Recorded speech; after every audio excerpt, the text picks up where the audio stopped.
Night City, as much as I love it, most definitely is not the safest of cities, and one of the contributors to the crime and violence is Maelstrom.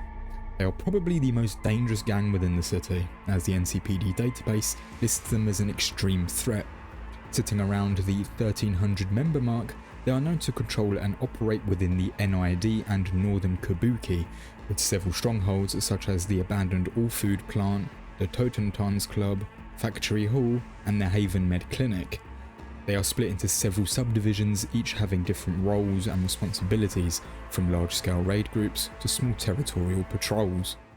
Maelstrom members are infatuated by the net and cyber technologies, many of them being chromed to the verge of cyberpsychosis. They equally have a very distinct look as they look to dehumanize themselves and rid themselves of so-called weak flesh with extreme cyberware and occult-inspired tattoos. As mentioned, the gang have an obsession with ridding themselves of weak flesh, the pursuit of otherworldly sensations, and their ever-increasing desire to test the limit of the human body and mind. Many members are teetering on the edge of cyberpsychosis or already affected. These ideologies make up a large part of Maelstrom's philosophy. Their main revenue stream comes from the illegal smuggling of weapons, meds and drugs such as Trifet, but also hit jobs and large-scale heists mainly on convoys. The 2077's Club equally makes them quite the pretty Eurodollar, with it being the most popular ganger club in the city.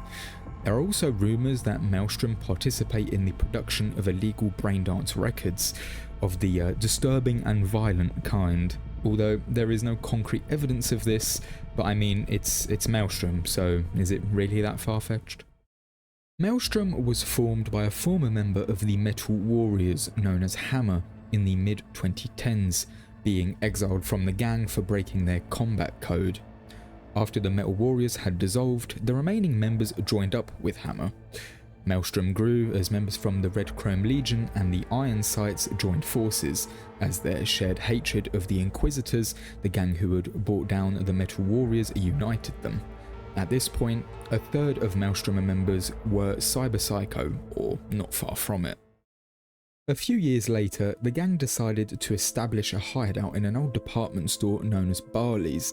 They quickly established their territory, but this led to rising unease, as many of the businesses within the vicinity served corpos and solos alike. Maelstrom were careful not to ruffle the wrong feathers, and chose their victims well. By the 2020s, they kept to simple crimes and extortion, but the need for improved cyberware and combat stimulants grew, leading them to launching a vicious attack on Guevara's restaurant that dabbled in illegal arms trading, the attack ending in quite the mess alongside the scattered remains of miscreants thrown from the rooftop of Tong's Laundry for their misbehaviour. The fourth corporate war was devastating for Maelstrom. Although their hideout happened to be shielded by the nuclear attack, most of their heavily chromed members alongside Hammer died in an EMP-induced frenzy soon after the bomb's touchdown. These were not the only casualties, as many Maelstromers would pass in the fires that ravaged the city following the disaster. With Hammer gone, Crusher would take his place and lead the remaining members to their new home, the 2077's Club, which sat high up in the Burleson Tower. The Warrior Heart Gang had the same idea, and the ensuing fight would only damage the building more, but once the dust settled and the opposing gang defeated, they would turn to reinforcing the damaged building and claiming it as their home. They also went back and recovered the charred corpses of their fallen members, as well as Hammer. After removing parts of their fallen friend's chrome and wearing it as a display of respect and honour, they displayed them in the hotel's ballroom, where they would hold court. Over the next several years, they would reopen the 2077's after repairing most of the tower and defending their home against looters and military personnel, all while continuing to spread their influence and grow. They would continue to recover the remnants of gangs with a similar love for Chrome after defeating and dissolving them. During this time, Maelstrom squashed a long-running feud with another group of cyberpsychos and even adopted some of their philosophies, leading to a visible increase in extreme cyber modification among the members. Russia had kept a tight fist over the years and played a large role in the downfall of many of their enemies. Although he had not been the same since the recent disaster. During a psychotic episode, he slaughtered a Stormtech convoy and ended up disappearing into the hot zone. Hextra took his role as the leader of Maelstrom. As the 2030s went by, Maelstrom continued to grow their ever-increasing influence in the hot zone and throughout the city. Hextra would be killed during this period by Maxtag, and with her gone, Warlock took charge, a younger member who had joined in the mid-2020s, with two notable members, Quake and Flenser, vouching for him. This new young leader had learnt from those whom preceded him. He gathered those who wanted to become Maelstromers and sent them out on scavenging missions within the hot zone, dozens willing to get cancer or worse to be able to call themselves Maelstromers. Warlock would even send other gangs into the hot zone and also welcome them within the Totentanz, his lieutenants playing vital roles in his rule, with Quake's brutal operating methods, Flenser's knowledge of the net, and two others, known as Joe Pitt, who was responsible for the hotel's function and logistics, and Ripper, who was the head of the scavenging efforts within the hot zone. By the 2040s, Maelstrom was deep in the ever-growing drug and cybernetics trade. Warlock had grown the gang into a powerhouse, making deals with corporate agents and eliminating any possible rivalries. Whilst on the streets, the gang had a reputation for ultra-violence and ritualistic practices. Although this was methodically planned, Warlock wanted the gang to be seen as messy and chaotic as possible while operating with precision on the inside.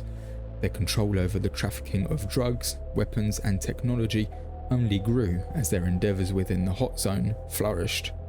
Even with all the Maelstromers' endeavours, they still found time to battle with the Inquisitors as their rivalry entered its third decade. By 2045, Warlock had tasked Flenser to find a new location for them to call home, as the Burleson Tower was in disrepair and on the verge of collapse.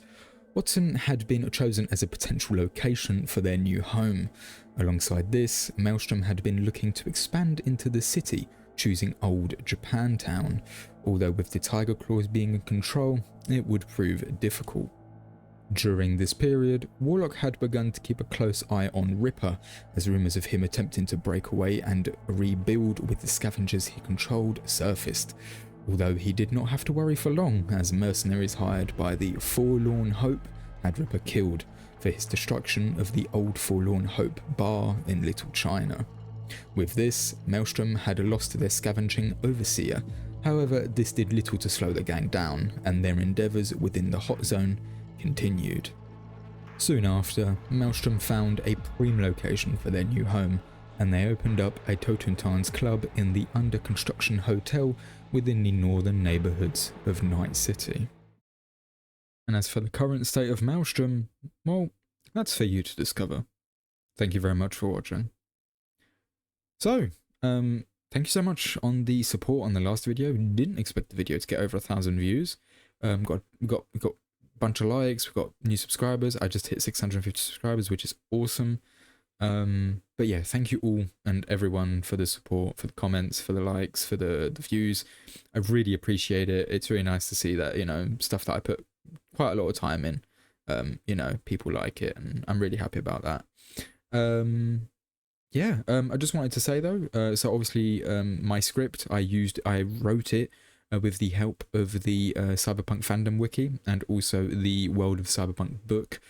If you would like to go read about this, because this is basically a retranscription, if you will, of the history part that is on the fandom wiki.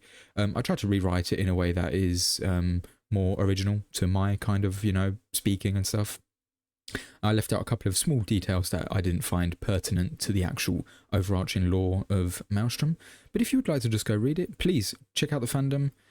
Just go on the fandom and just put in Maelstrom and you will find everything you want to read there. Anyways, thank you so much for watching. I really hope you enjoyed the video and enjoyed the video. You've already watched it probably. And yeah, thank you so much for watching. And I'll see you Chooms in the next one. Peace out.